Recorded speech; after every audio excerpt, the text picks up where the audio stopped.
and welcome to my channel. Well, if this is your first time here, a little background on this channel. I created this channel to really dive into all aspects of what it means to be truly well and to thrive mentally, spiritually, physically, emotionally, all of the things, all around holistically, because in my opinion, they are all connected. So today we are going to talk about how to set realistic goals. With the new year coming up in just a few days, oh my gosh, can you even believe it? A lot of people are thinking about New Year's resolutions, whether you set them or not. It's a great time to reflect on the past year and plan for the year ahead. So this is a topic that I find very interesting because I have been in the position where I have set a bunch of New Year's resolutions and come to the end of the year, a year later, and find that I haven't achieved any of them or barely any of them. So today we're going to talk about 3 mistakes that we often make when setting goals, and we're also going to talk about how to set realistic goals. So let's get started.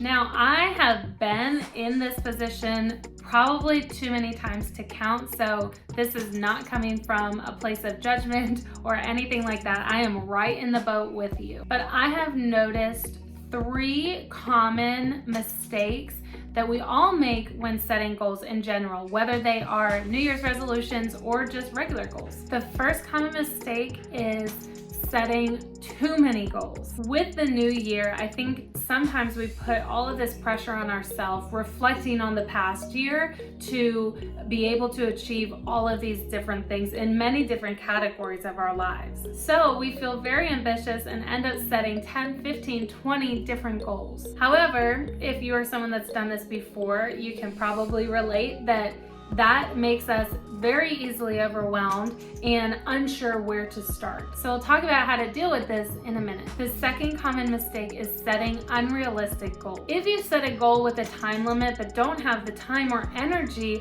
to work towards that goal even a little bit every single day, we eventually give up, we feel overwhelmed, and we throw in the towel. Be realistic with the goal and the time frame we give ourselves to achieve this goal. We're going to talk more about that later as well. And the third common mistake is setting goals that don't line up with our core values. So let's talk about that right now, because this is something that I find very interesting and quite possibly the most important tip. So what is the difference between a value and a goal? Like, aren't they the same thing? Well, yes and no.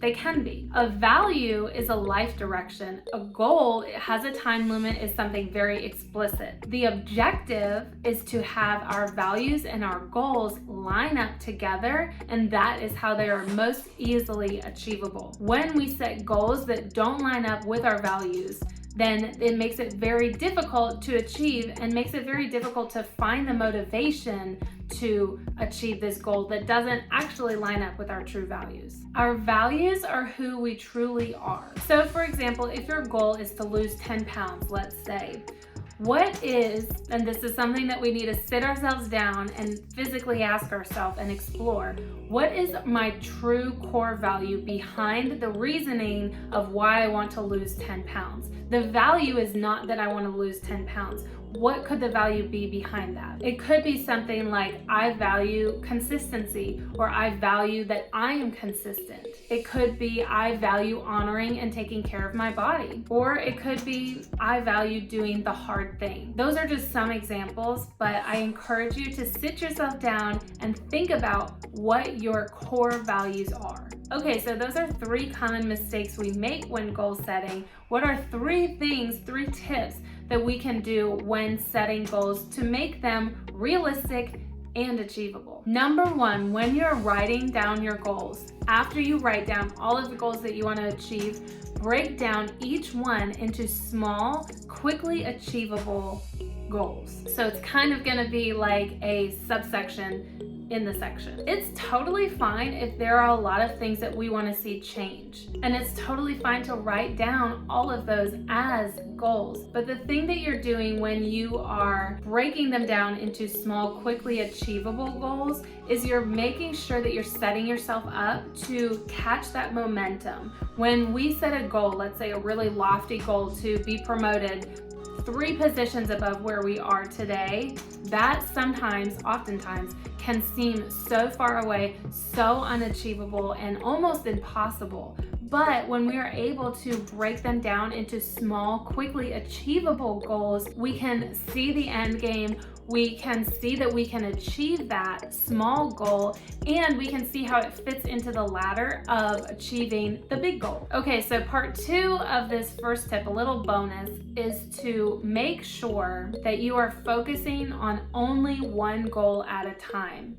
In the same aspect of setting really lofty goals, we get overwhelmed and we feel that it's unachievable and impossible. If we're trying to achieve 5 different goals at one time, we get so overwhelmed, our energy is drained, and we physically most times just can't do that. It's just unrealistic to expect that we can achieve 5 goals tomorrow when yesterday we didn't even have time to work on 1. Okay, so what does this physically look like? I'm a very visual person. I am not, however, artistically inclined whatsoever, so I apologize for this diagram, but I like to visually see how things are broken down. So in this diagram, the stars, if you can even call them that, are your big goal. So let's just go with, your goal is to lose 10 pounds, or your goal is to be promoted 3 positions above where you are by the end of 2022. So here's that big goal. Break that down into a smaller, let's say, month goal, and then break that down into weekly goals.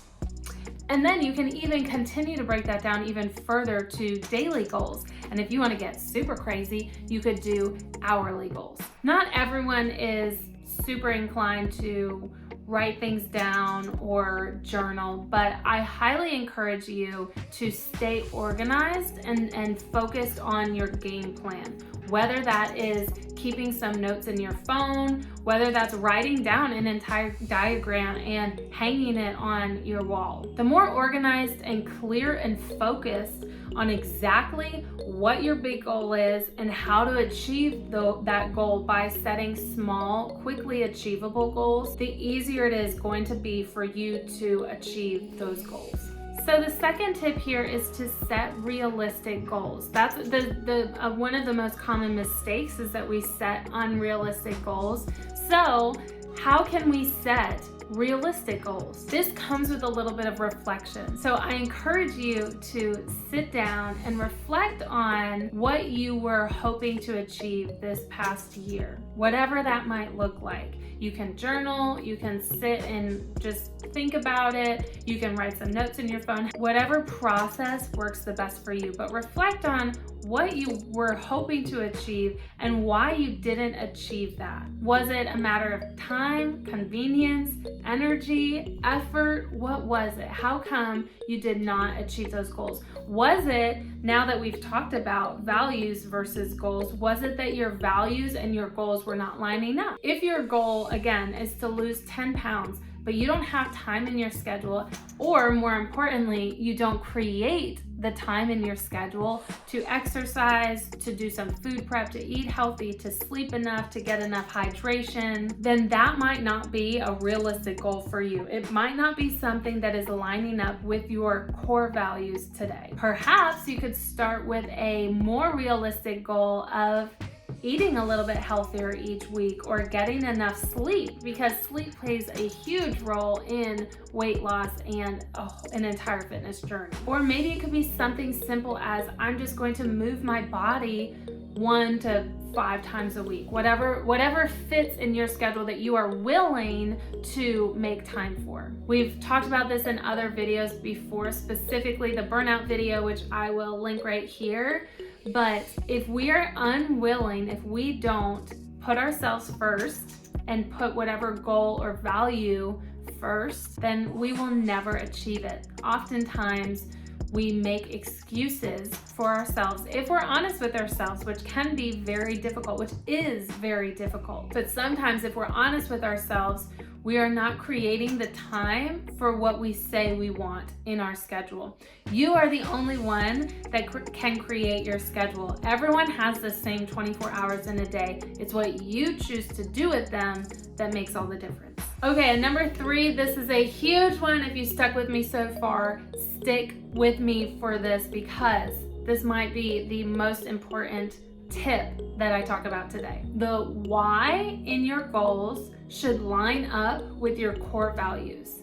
Okay, so what does that mean? So if you've ever heard the idea of finding your why behind what you're doing in your life. So Simon Sinek did a really great TED Talk. I will link that down below. He also wrote an entire book about it. It's called Start with Why, I believe, and I will link that down below as well. But in a nutshell, the premise of this idea is to approach your goals with your why. And your why and your core values are very connected, okay? So your why behind what you do. We talk about this a lot in my business because I work in the direct sales market. So there's a lot of focus on why are you doing what you're doing? Why are you working this business? And initially, our initial surface level is something typically like, well, I want to make money, I want to help other people, I want to be able to work from home.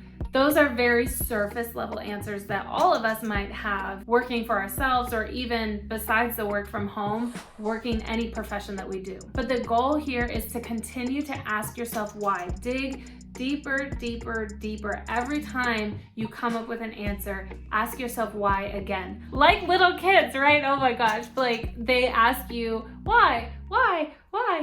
When they're asking you questions, think of that in your head while you're sitting yourself down and asking yourself, why is this my core value? The better we can understand our core values and the why behind why we are setting the goals that we're setting, the more easily achievable they will become. I hope that makes sense. For me personally, when I was able to sit myself down and ask myself, what are my core values and why are those my core values? It helped me better understand myself and helps me in my goal setting and my planning because I know truly who I am and where I want to go. So when we're able to start from a place of our values and our deepest whys, we are able to set goals that we want to achieve that don't seem unrealistic. That doesn't mean that they don't take work, that they don't take dedication and consistency, and that doesn't mean that it's hard sometimes. Don't get me wrong here. But it stems from that idea of being pushed versus pulled, which I will link that video. We talked all about it just a couple weeks ago right here. When we are being pulled to do something, it is so much different than when we are pushing ourselves or when outward forces are pushing us. I hope you found this video helpful. Make sure you are setting realistic goals. You are breaking them down into small, quickly achievable goals that are attached and connected and stemmed from your true values and your why. I want to know what specifically spoke to you in this video. Comment down below.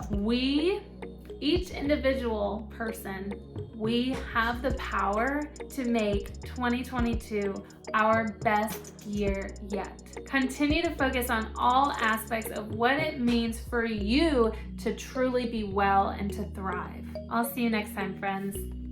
Bye.